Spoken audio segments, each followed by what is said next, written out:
In the heart of one of the world's busiest cities, a battle is being waged between everyday New Yorkers and public enemy number one. Rats. Rats? Yeah, I hate rats. Their growing numbers are putting lives at risk. His organs are shutting down. We're gonna have to put him in a coma. After years of promises and millions spent, is New York City any closer to solving a problem that has quite literally plagued the world for centuries? When the sun goes down, I'm not out here. I walk in the middle of the street. A petrol engine, carbon monoxide pumped down this pipe into the burrows. That should kill them. If it doesn't and they make a run for it, well, this is what's going to greet them. Not pretty, but effective, because one breeding pair can produce thousands of rats in just 1 year. Welcome to Beyond Borders in New York.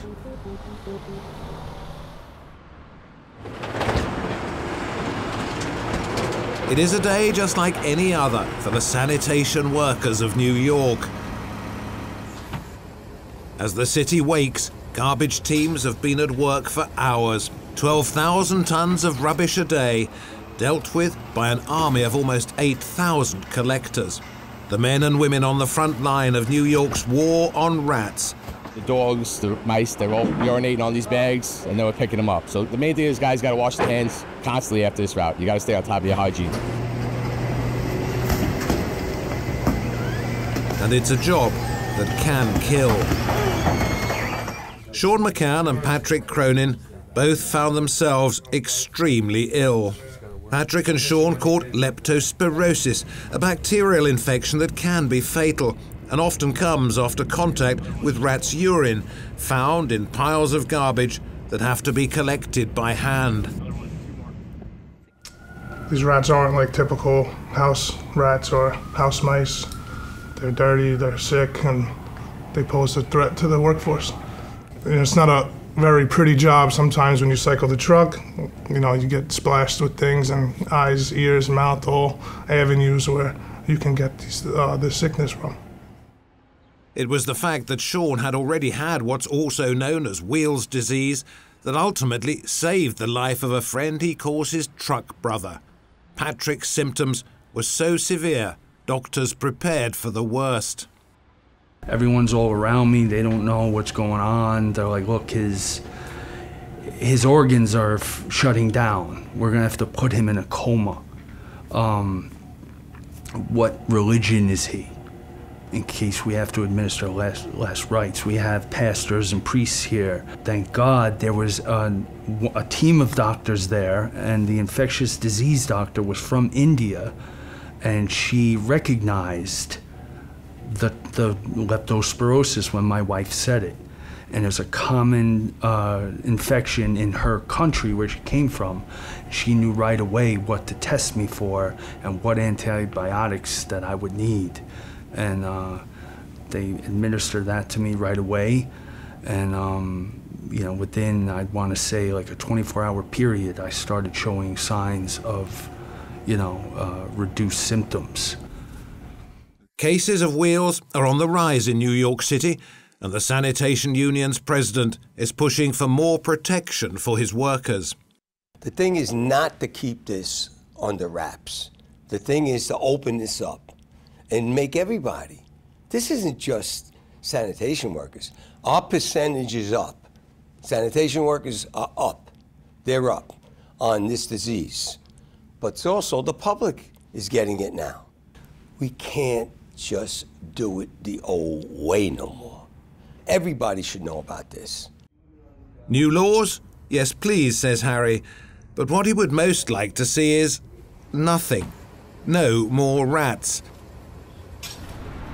On the other side of the city, we catch up with a renowned exterminator.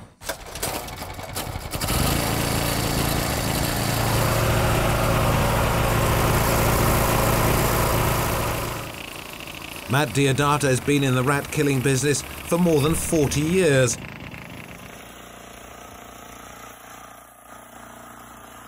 He admires them, their tenacity, able to survive even in some of the most inhospitable places. I'm partial to them, even though I get paid to kill them. But I do admire them. They're the ultimate survivor. You can put a rat anywhere on the planet and it will survive. One of the few creatures or mammals on the planet that can do that. Like, we have to put a coat on when we're cold. We get hot, we take our jacket off. Rats don't do that. Rats adapt. They'll go deeper down into the ground, make a igloo, if you will, and get themselves warm by body warmth. They're amazing. Pest control is a $1 billion a year business in New York City, with people demanding that their money delivers immediate results. Most people in New York want to see stuff done now. You know, you pay for something, you want it done. Like today, we are going to kill rats. We can show pictures of everything we do to the owners, and they're going to be like, great, this is what we pay you for. If I say I'm giving you birth control to your rats, they're going to be like, how do I know this is working? How do I know my money is actually being spent wisely and effectively?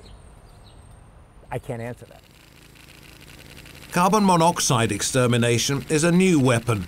Not so cruel, they say, as poison and traps. The gas supposedly also allows exterminators to reach deeper into burrows than ever before. But they've tried new ways in the past without success. Mayor Bill de Blasio spent $32 million on an anti-rat campaign that didn't work.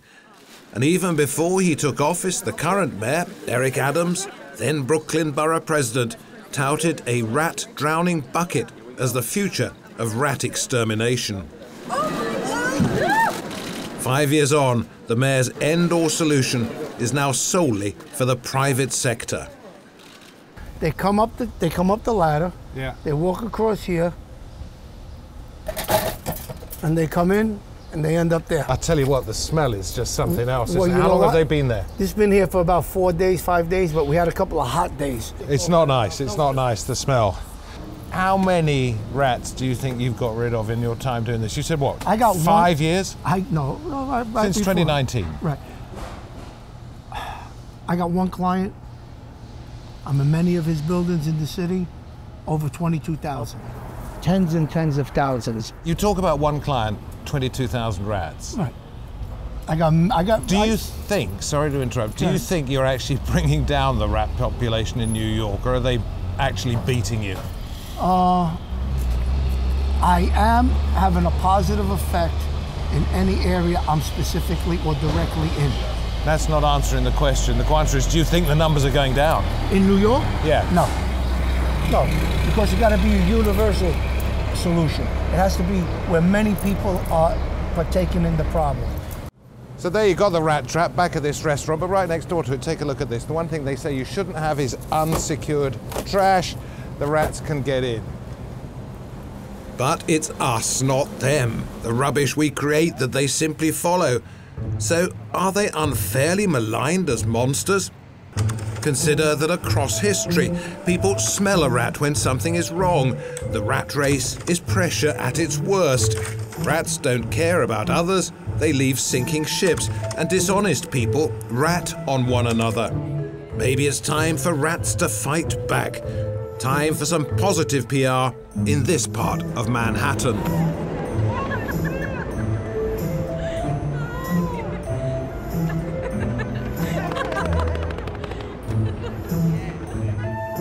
Jonathan Lyons, known to his fans as Buddy the Rat, is an actor and content creator whose long-tailed character is hoping to prove that even if a leopard cannot change its spots, a rat can.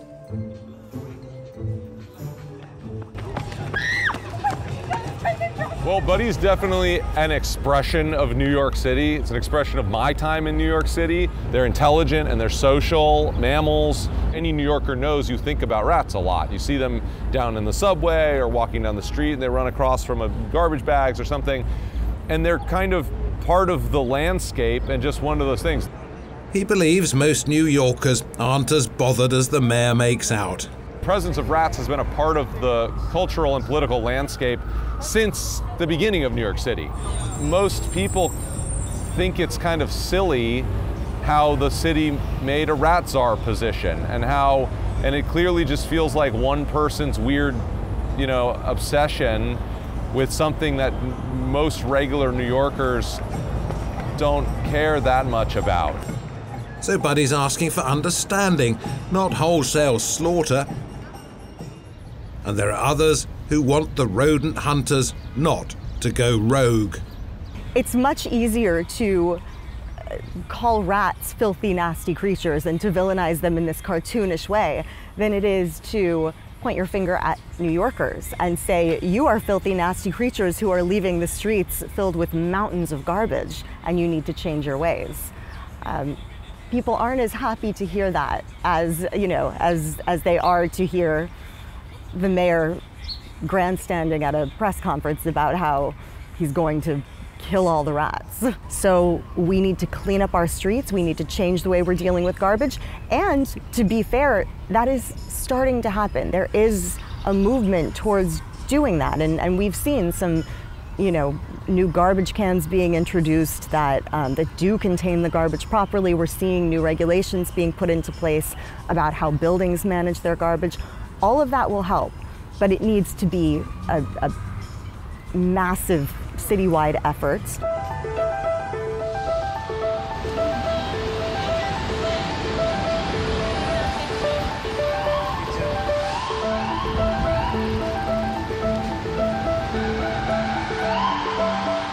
Bobby Corrigan is a rodentologist who works with both the public and with city officials. We joined him on one of his inspections.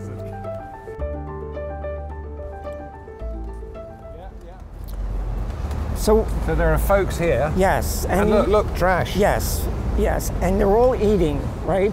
And you can even see on the ground outside the park immediately people spill things and they drop things and there's food drop. And all of that adds up to the rat's advantage. And if that trash bin sits there too long, out of the shadows, and that's a key thing for rats, they will come out, they will visit that trash bin, go right back to their bed. So we make it very easy for them, you know, when, you know, we do this kind of behavior. We're never going to get rid of them. They'll always be with us, always. But now the goal is to manage them to some level of tolerance, whatever that is, and which varies. When you take your classes out and you teach me, what are you trying to do? I want to teach people to see the bigger picture, that rats just aren't vermin, that if you see one, you put out some poison. Because that's perhaps more than 99% of the global population thinks that. They're just vermin, and we must kill them. You have to read the street, because on every street, if the rats are in a city, they give themselves away, or there's conditions that we are for sure going to attract them to that area. Hello. Hello.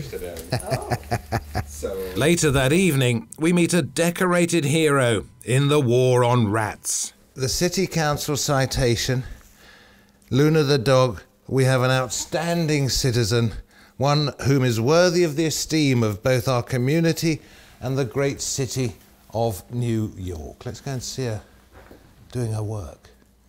More than 200 kills earned her the commendation. She managed just one with us.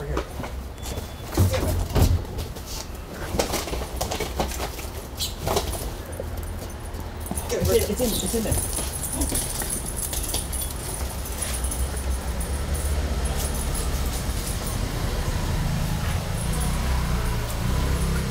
So she's got one tonight. She's scared off a few. You have to wonder, though, really, why we are so scared of them as people. I mean, they're tiny, they're hiding. What is it? Well, I think it's a sign of urban neglect in a lot of cases, and a sign of disease and filth. But we create that. It's not the rats that... The rats are a symptom of a problem, less than the problem itself, right? And is it worth, therefore, going as full out as it appears they're going in New York and other cities to get rid of them? Or are there other things you should concentrate on? Well, it's that other side of the equation. The rats follow the trash, not the other way around. So, I mean, you can kind of go after the rats, but ultimately, if you're not dealing with a trash problem, what's the point? In what's being called the biggest shake-up to rubbish collection in the city's history, all businesses have been ordered to put their garbage in closed containers or face fines and public shaming. So in New York City, we have not progressed over the past several decades the way most of Europe and the rest of the world has. And citywide, all of our residences and all of our businesses have left their trash every day in trash bags right on the streets of the city. And what about the businesses that don't comply? You shame them, don't you? We tend to use that if we have to as a last resort. But at the Department of Sanitation, we have sanitation police. So we have an enforcement mechanism. And the job of the sanitation police is to enforce the very basic rules we have in New York City around cleanliness and around trash management. So as we rolled this program out, we started with a period of warnings, but now if you're a business in New York City and you leave your trash directly on the street and not in a container, or you set it out earlier in the day, you can expect to get a ticket. They identified rat hotspots with the highest number of sightings and complaints. We caught up with a local councilman and prominent voice in the anti-rat movement. Sean Abreu represents one of the worst districts for rats in the entire city, and he gave us a tour of his Harlem constituency. When you think about my district, in just 10 blocks where we've installed these bins, rat sightings have gone down by over 50%. That means that we're getting less complaints to our hotline calls, and people are telling us that things feel better, things feel cleaner, and that we're seeing less rats. But do you think they really are cleaner, the streets? I don't know if the streets are cleaner, but we're seeing less trash bags out on the street. Before these bins came, building owners and property owners, they would put out mountains of trash bags on the street. It's quite literally a rat buffet. It's a buffet. I mean, I believe in the past decade, the rat population has doubled, according to information that we've gotten. So in that sense, you know, we have more trash out on the street. Look, we have trash bags here. They should be in containers. But the city hasn't gotten to that point yet, and that's what we're trying to get towards. Despite the claims by the city and from Sean, residents say little has really changed. What we saw seemed to back that up. This is a problem. What? This. All the garbage cans are supposed to close. This is a feeding site. Ruth McDaniels is something of a local celebrity after she went viral in 2023 for claiming that her street was plagued by giant rats. We've had rats the size of Crocs, just running up and down the street like a Croc shoe.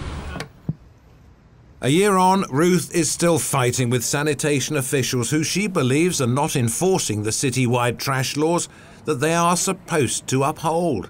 It looks a relatively clean part of the neighbourhood. What do you think? Oh, what relatively clean is this? Look in the gutter. How is that clean? Look over there. How is that clean?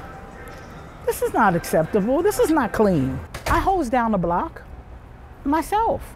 I get the hose and wash down the street because who's going to do it? The maintenance guy is not going to do it.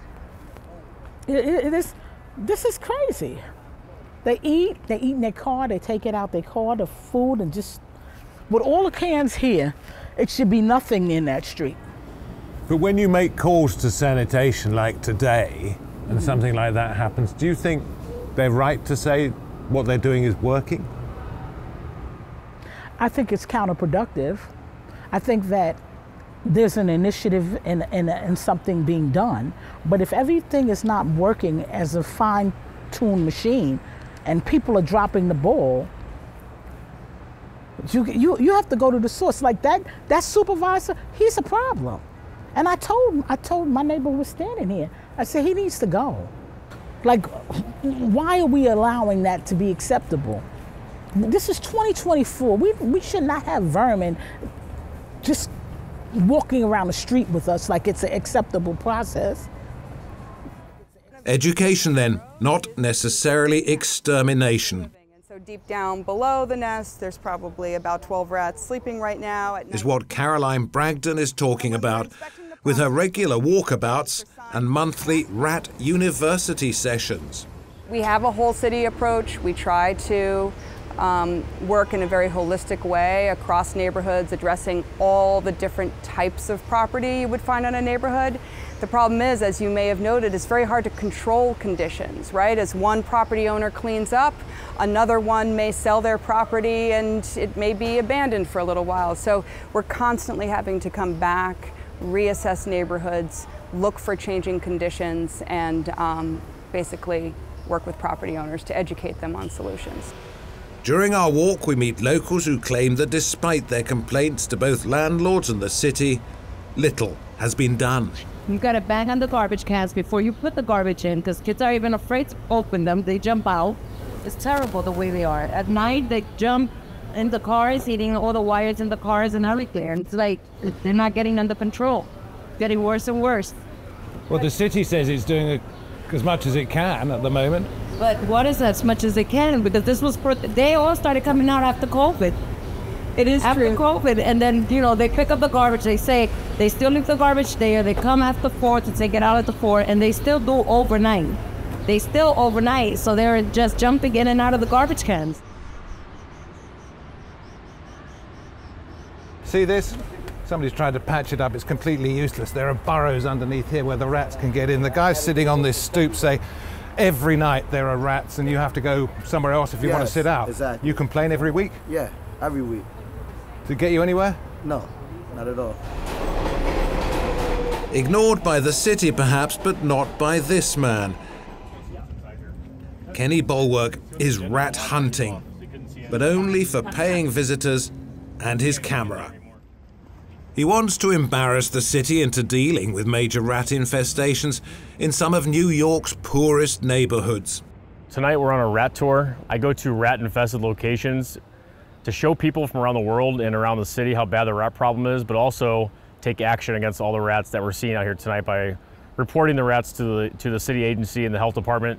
People were complaining, people were upset that the city wasn't doing anything.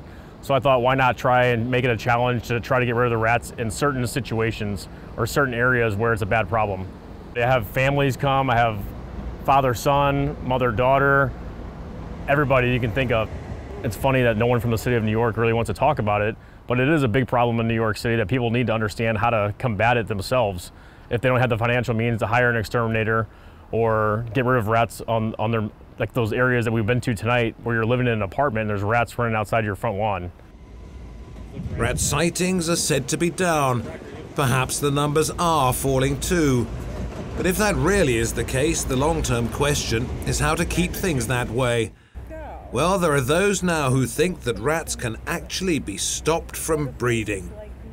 And city officials want to find out if the birth control method we're about to see actually works.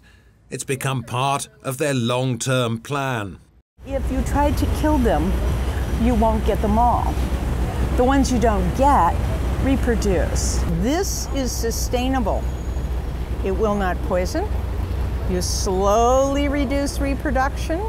You do not have that rebound. Remember, killing, you don't get them all. The ones you don't get breed, and they rebound.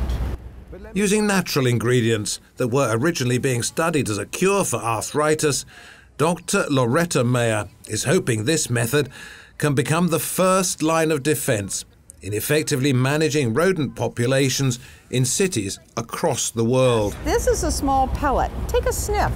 You like peanut butter? Yes, but I don't want to eat that. Or is it safe? It's not a problem. These are so tasty that they attract the rats to come in to the feeding stations. So it has no manufactured drugs in it? No, not a one. It's from a herb, it's flavoursome. Yes. And you have to keep putting it out, presumably, so they keep eating it. Right.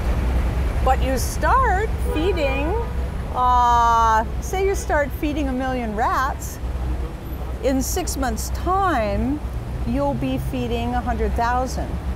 In a year, you'll be feeding maybe 10,000.